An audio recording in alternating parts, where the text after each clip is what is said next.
oftentimes hear in the Bible the word mercy and justice together.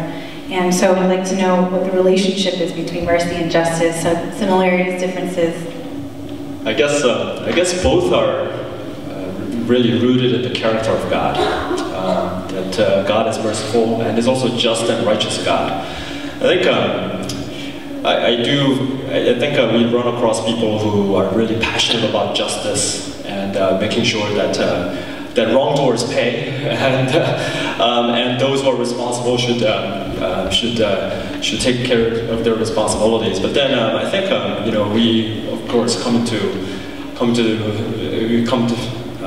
collide with the truth that I also am a lawbreaker and I need mercy. So justice needs to be tempered with mercy.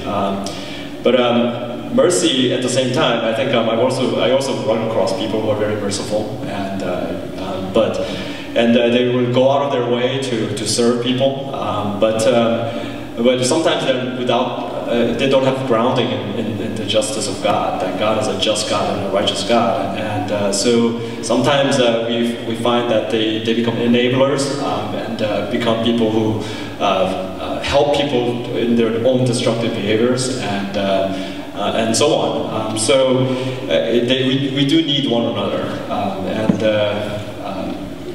otherwise, if we just concentrate on one, then it's going to end up becoming very destructive. And actually, as you share next, maybe if you could also tell us, what is mercy, what is justice, as a way to help us understand the difference. Maybe Tom, you want to tackle that one? Yeah, thanks.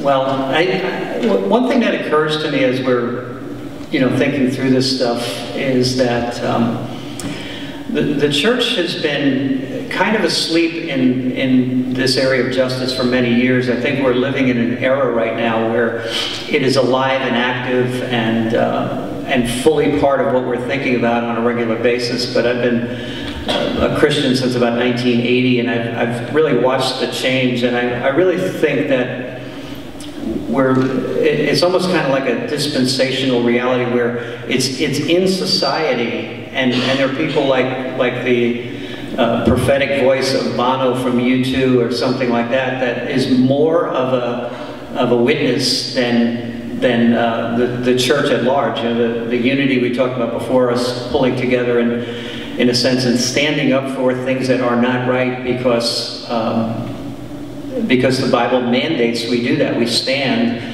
in a time of darkness. We become light in darkness, and things like sex trafficking and some of these things are so alive today, but 10 years ago, there's almost nobody thinking about it. 15 years ago, 20 years ago. And so I think the world shames us to some degree of what they're doing and how they're doing it, but we are mandated by God, and in some respects, as we take ourselves out of that dialogue, we take the gospel and the strength and the power of God and the mercy factor out of the dialogue as well. And I think this is not answering your question, I apologize, but I do feel like we're in a time where the missing piece is the church engaged, and it makes the whole thing come alive in a different level because we carry the gospel of Jesus Christ, and when we add that into the mix, miracles happen. Life change happens with someone who's been on the street for 10 years or something like that. The miracle of the gospel connected to mercy and justice is something that the world cannot produce.